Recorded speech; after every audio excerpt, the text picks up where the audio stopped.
counties without stopping. When she asked, he almost said no. What happened at that table in Deadwood changed both their lives forever, and nobody in that town saw it coming. The eating house sat on the far end of Sherman Street, past the assay office, past the last of the proper storefronts, past the point where Deadwood's main thoroughfare gave up pretending to be a civilized road and became simply a stretch of frozen mud that nobody had found a reason to improve. Nora Hadley had run it there for 3 years. A low-ceilinged room with 4 tables, a wood stove that listed slightly to the left, and a window that let in the morning light and very little else. She cooked what she could get and charged what people could bear to pay and kept the place open 6 days of 7 because the 7th was Sunday and she needed 1 day in the week that did not require her to be something for somebody. The town knew where to find her when they were hungry. The rest of the time they left her alone, which was what she had asked for and what they had mostly come to understand. Her husband, George Hadley, had died of a chest sickness the winter before last, 3 weeks after the snow came in off the Black Hills and did not leave for 2 months. He had been a decent man and a poor carpenter, and she had loved him for 7 years. And when he was gone, she had looked at what was left, the eating house, a debt on the wood stove, and a town that regarded a widow without family the way it regarded an unbranded horse, with a mix of pity and quiet speculation, and she had decided to stay, not because she had nowhere to go, because leaving was what people expected, and she had stopped doing what was expected of her sometime around the age of 22. Every morning she lit the stove before first light. She was there when the miners came off the early shift. There when the teamsters pulled through from Cheyenne. There in the cold middle of the afternoon when nobody came at all, and she sat at the far table with her mending and the particular stillness of a woman who had made peace with her own company. The town had stopped wondering about her after the first year. She was simply part of Sherman Street, the way the mud was, and the noise from the number 10 saloon, and the smell of pine smoke that hung over Deadwood from October until April. He came through the door on a Thursday afternoon in November and stood just inside the threshold the way men do when they are not sure of their welcome. If this story already has you leaning in, you are exactly where you need to be. Subscribe now and never miss a single tale from the wild, breathing heart of the West. He was not what the town was used to seeing walk through a door. Most men who came into Nora's eating house arrived loud or desperate or both. Miners with their hands still black from the rock, teamsters with the particular stiffness of men who had been sitting on a wagon bench since before daylight, the occasional card player who had forgotten to eat for 2 days. They arrived with noise, with need that announced itself. This man arrived like weather. He was there before you had quite decided he had come in. He was tall, wide through the chest, trail lean everywhere else, wearing a long gray coat that had seen too many seasons to still have a color you could name with confidence. His hat was dark and pulled low, and his boots were the boots of a man who had covered serious ground on foot as well as horseback. He carried a rifle, muzzle down, easy in his left hand, the way men carry tools they have used long enough that the weight no longer registers. He stopped inside the door and looked at the room. 4 tables, 3 men at the near one eating in silence. The stove against the back wall, throwing amber light into the low ceiling, and Nora, standing behind the serving counter with a ladle in her hand, looking back at him without hurry. She had learned in 3 years of feeding Deadwood to read a man in the first 10 seconds. Not what he said, what his body said. Whether he held his shoulders like a man carrying something or like a man who had set it down, whether his eyes moved to the exits first or to the food. This one's eyes went to the food. She set the ladle down. Do you need food? He looked at her for a moment. The kind of pause that is not hesitation so much as the act of a man remembering how to speak to someone who is not trying to take something from him. Yes, ma'am, he said, if you have it. She had venison stew, cornbread baked that morning, and coffee strong enough to start a fire. She told him so.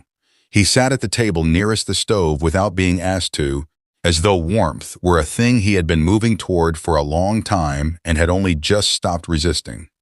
His name, she learned from the way he signed the ledger she kept for credit accounts, was Edmund Cruz.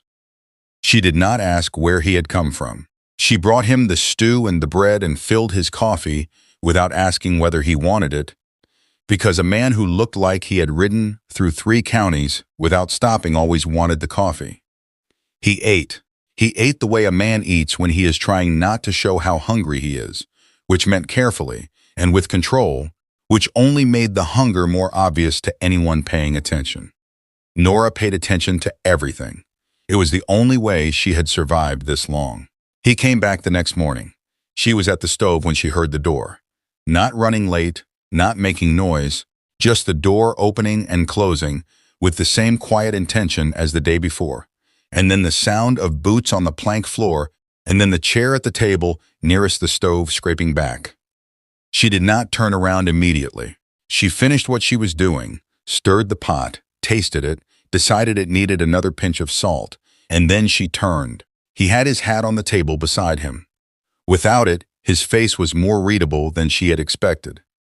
He was younger than the gray coat suggested, somewhere in his middle 30s, with a jaw that looked like it had been broken once and set slightly imperfect, and dark eyes that had the quality of a man who had learned a long time ago to watch more than he spoke. "Morning," she said. "Morning, ma'am." She brought him coffee first. He wrapped both hands around the cup and held it without drinking immediately, the way a man holds warmth when he is not sure how long it is going to last. She noticed that. Over the following days, she noticed other things.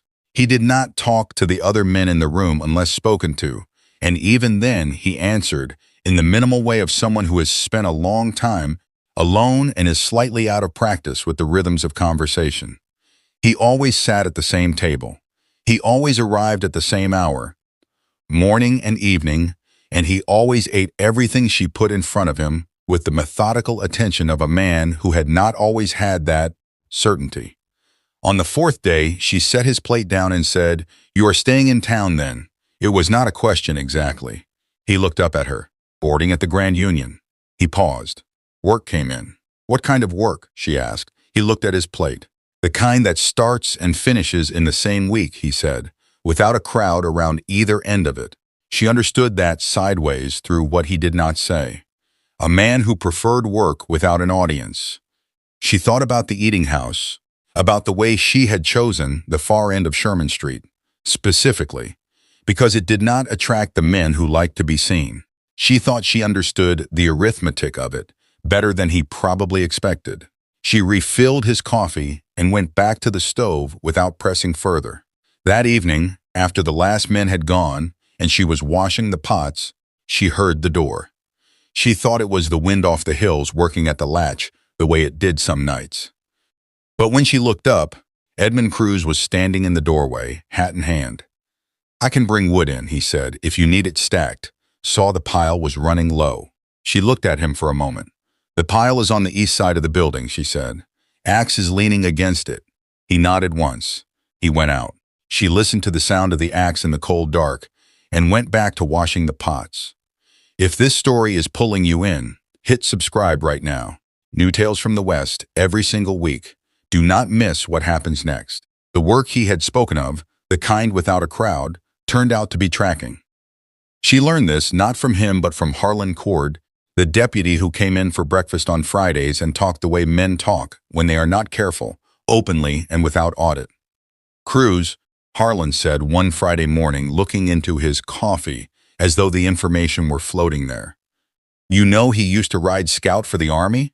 3 years in the Montana Territory. Before that, Kansas." He shook his head slowly. "Man can follow a trail over frozen ground like it's a marked road.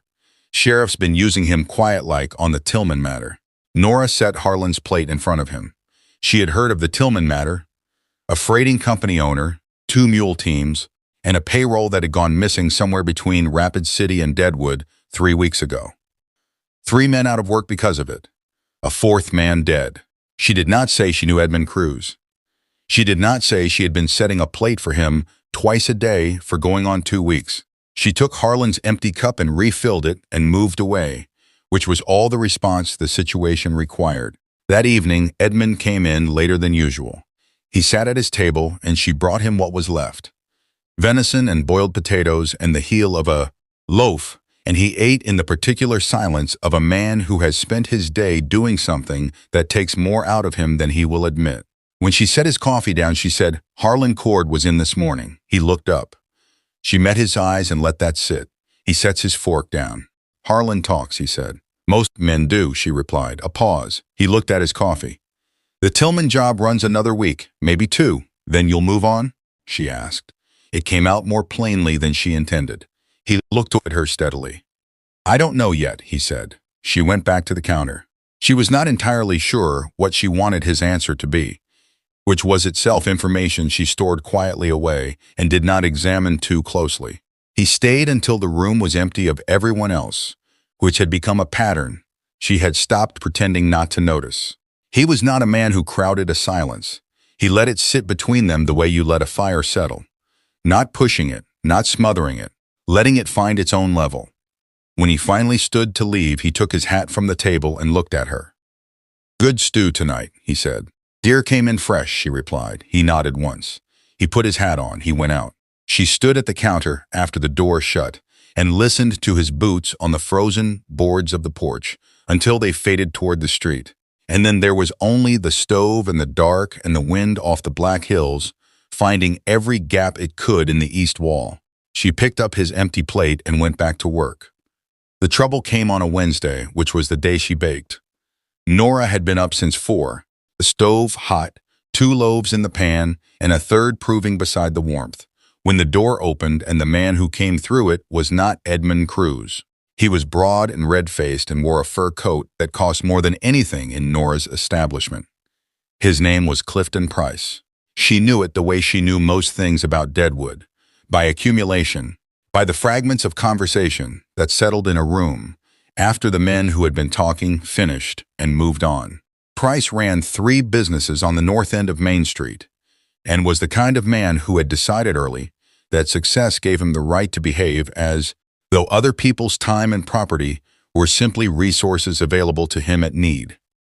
He looked at the room with the flat, appraising expression of a man pricing what he sees. "I'll take the building," he said without preface, "the lot and the structure. My man filed with the land office this morning on a contested claim." He produced a folded paper and set it on the nearest table. "Says the ground lease your husband signed in '74 was improperly registered. Gives me standing to dispute the title." Nora wiped her hands on her apron and walked to the table and picked up the paper. She read it. She read it again. She set it back down. "You will want to speak with my attorney," she said. Her voice came out level, which surprised even her. Price smiled, the smile of a man who believed level voices in women were a sign of confusion rather than composure. "You don't have an attorney, Mrs. Hadley." "Not yet," she said. He picked up the paper. "I'll give you until Friday. After that, the matter goes to Judge Witten and you deal with it in his court, which I expect you'd rather not." He left. Nora stood in the empty room and looked at the door for a long moment. Then she went back to her bread, because the bread would burn if she didn't, and burning bread was a waste she could not afford. She was pulling the second loaf from the oven when the door opened again and Edmund Cruz came through it at his usual hour, stopping just inside with the quiet, measuring look he always wore in the first seconds of entering a room. He looked at her face, then at the table nearest the door where she had left the paper. He walked to the table and picked it up without asking. He read it. His expression did not change significantly, but something behind his eyes went still in a way that was different from his ordinary stillness. "Price," he said. "You know him," she said. "I know the name." He set the paper back down. He looked at her. "Do you have your lease papers? The originals?" "In the strongbox in the back room," she said. He looked at her steadily.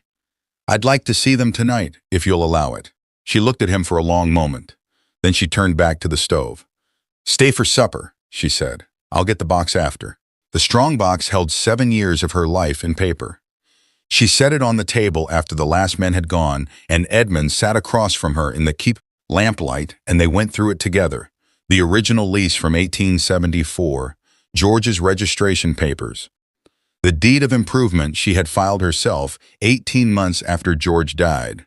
The territorial office receipt stamp she had kept because she kept everything. Edmund spread the papers flat and read each one with the same focused quiet he brought to everything. Not rushing, not performing thoroughness, simply being thorough. After a time, he set his hand flat on the deed of improvement. This, he said, this is what Undo's prices claim. Your husband's original lease had a surveying error in the lot description. Northeast corner marker was off by 6 feet. That's what Price is working from. But your deed of improvement, filed in your own name after George died, was drawn against the corrected survey the land office completed in '76. He looked at her. You filed against the right description. His claim is built on the wrong one. How do you know this? She asked. He was quiet for a moment. I spent a year in Yankton working land disputes for a territorial judge before I went north. He looked at the papers. Not law, exactly. Investigation. Finding what the filings said against what the ground said. Nora looked at him across the table. The lamp threw warm light between them, and outside the Black Hills wind was working at the shutters with its cold, steady fingers. You have done a great many things, she said. Not all of them worth repeating, he said. She looked at him. He met her eyes and did not look away. What she had come to understand was his version of honesty. Not confessing, but not hiding either. Who do I take this to? She asked. There's a land attorney in Rapid City named Sutherland, he said. Good man. Straight. He paused. I can ride there tomorrow. Bring him the papers. He'll know what to file and how fast to file it. That's 2 days of your time, she said. He looked at the papers rather than at her. The Tillman work is done, he said quietly. I have the time. Nora was still for a moment. Then she straightened the papers and stacked them carefully, and set them back in the strongbox and closed the lid. You'll want breakfast before first light then, she said. If you're riding to Rapid City. He looked up. I'll have the coffee on at 4, she said, and food for the road. He held her eyes for a moment, with the expression of a man who has been offered something he was not sure he had the right to take. Then he picked up his hat from the table. Thank you, Mrs. Hadley. Nora, she said. He stopped. My name is Nora. He looked at her in the lamplight. Edmund, he said, if you'll use it. She stood and carried the strongbox to the back room and did not let him see that her hands just slightly were not entirely steady. This story is only just catching fire. Subscribe now, new stories from the West every week. Hit that bell and come back. You will not want to miss the next chapter. He was gone before first light. She heard his horse on Sherman Street in the dark, 4:15 by the clock on the wall, just as she had set the coffee and packed the food parcel, cornbread wrapped in cloth, dried elk, 2 hard apples. She had set it on the step without quite knowing whether he would think to look there. When she opened the door to sweep the porch an hour later, the parcel was gone. She went back inside and opened the eating house and did not think too closely about the road to Rapid City. Price came at noon. He came without the fur coat this time, in a black suit jacket, and with a man behind him whose function was self-evident. Large, still, positioned in the doorway with the deliberate presence of someone paid to be difficult to get past. Price himself moved through the room as though he owned it already, touching the back of a chair as he passed in the way of a man confirming an inventory. Is tomorrow, he said. I am aware of the days of the week, Nora replied. He looked at her with mild surprise, as though furniture had spoken. My attorney has the paperwork ready, he said. Judge Whitten will see it Monday. He paused. There is no reason this needs to go that far, Mrs. Hadley. I am offering a fair price for the structure and the goodwill. You would walk away with enough to resettle. He gestured at the room. This is a hard life for a woman alone. Nora set down the pot she was holding. She had been told variations of that sentence her entire adult life. You are too small for this, too female for this, too alone for this. She had decided, at some point she could no longer precisely locate, that the people who said such things were telling her more about their own fear than about her capacity. I am not alone, she said, and I will not be selling. Price looked at her steadily, then he looked at the man in the doorway. A calculation crossed his face, not anger, which would have been simpler, something colder. Monday then, he said. He left. The man in the doorway left behind him, last slowly, with the particular message that slowness sends. Nora stood in the empty room. She was not afraid, exactly, She was the way a woman gets when she has already decided how a thing is going to go and is simply waiting for the rest of the world to catch up. Edmund came back on Sunday evening. He came through the door with trail dust on his coat and the particular kind of tired that settles in a man who has ridden hard both ways and considers it the appropriate cost of having done what needed doing. He sat at his table. She brought him coffee and he held the cup the way he always held it. Both hands, warmth first. Sutherland will file Monday morning, he said. Before Witten opens court, he looked at her. It will hold, Nora. She set a plate in front of him. Eat first, she said. Then tell me everything. He looked up at her. Something in his face moved, briefly, like a shift of light across ground, and settled. He picked up his fork. Monday came in gray and cold, the Black Hills sitting heavy above Deadwood under a sky that had not decided whether to snow. Nora opened the eating house at the usual hour and cooked the usual things, and served the men who came in off the early shift with the usual quiet attention. And if her hands moved with more deliberateness than normal, it was the kind of thing that would only have been noticed by someone watching very carefully. Edmund was at the table nearest the stove with coffee and did not pretend to be elsewhere. He was simply present the way he always was, without making a performance of it. At 10 o'clock, Harlan Cord came in. He sat down across from Edmund with the look of a man who has news and is deciding how much of it to give at once. Sutherland filed, he said. Judge Witten reviewed it this morning before Price's attorney even got to the courthouse steps. He paused, then looked at Nora behind the counter. The deed of improvement held. Title confirmed in your name, Mrs. Hadley. Price's contested claim was ruled without standing. Nora set down the pot. The room was quiet. The three miners at the far table had stopped eating, listening, without quite admitting they were listening. Harlan continued. Witten wasn't pleased. Said if Price brings another action on the same grounds, he'll be looking at sanctions. He shook his head with the restrained satisfaction of a deputy who has watched a powerful man reach too far and come back short.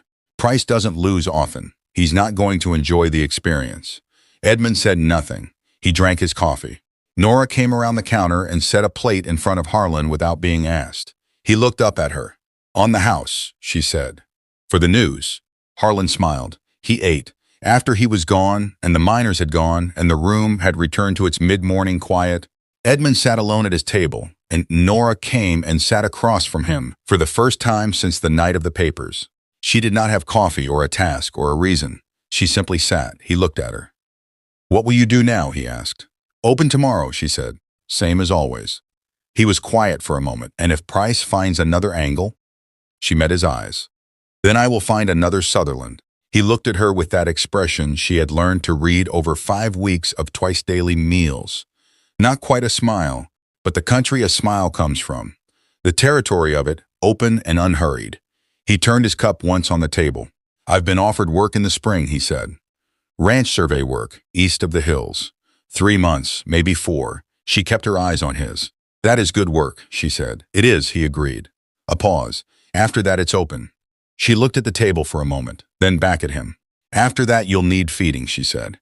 His cup turned once more. I expect I will, he said. Outside, the sky over the Black Hills had made its decision. Snow began to fall, light and even, settling across Sherman Street, and the rooftops, and the frozen mud with the quiet patience of something that knew it had all the time it needed. Spring came late to Deadwood, the way it always did, grudgingly and without apology, the snow leaving in stages rather than all at once, the mud coming back before the green did, the Black Hills holding their gray for another month past the point when the lower country had already turned. Edmund left in the first week of April. He came in the morning before the eating house opened, which she had come to understand was his way of doing things that required some privacy from the ordinary world. He sat at his table. She made coffee. They sat together for a while in the early light. He did not say anything that needed to be said aloud, and she did not ask him to. When he stood to go, he held his hat in both hands. I'll write, he said, if that's all right. It is all right, she said. He put his hat on. He went to the door. He stopped with his hand on the frame. You asked me something, he said the first day. Do you need food? She looked at him. I did need it, he said. He looked at the floor for a moment, then back at her. More kinds than one. He went out. She stood in the doorway and listened to his horse on Sherman Street until the sound moved south and thinned and was gone.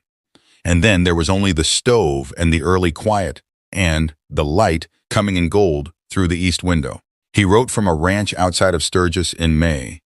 2 pages in a hand that was careful and slightly cramped, the writing of a man who had not written personal letters in a long time and was choosing each word the way he chose everything. Deliberately, without waste. He told her about the land, about the survey work, about a colt on the property that reminded him, without explanation, of something she had said in the winter about stubbornness being underrated as a quality. She wrote back. She told him about a new lease on the lot next door and her intention to expand the eating house into it before winter. About Harlan Cord eating her out of cornbread 3 Fridays running. About the way the Black Hills looked in June when the light came in from the west and turned everything gold and specific and entirely itself.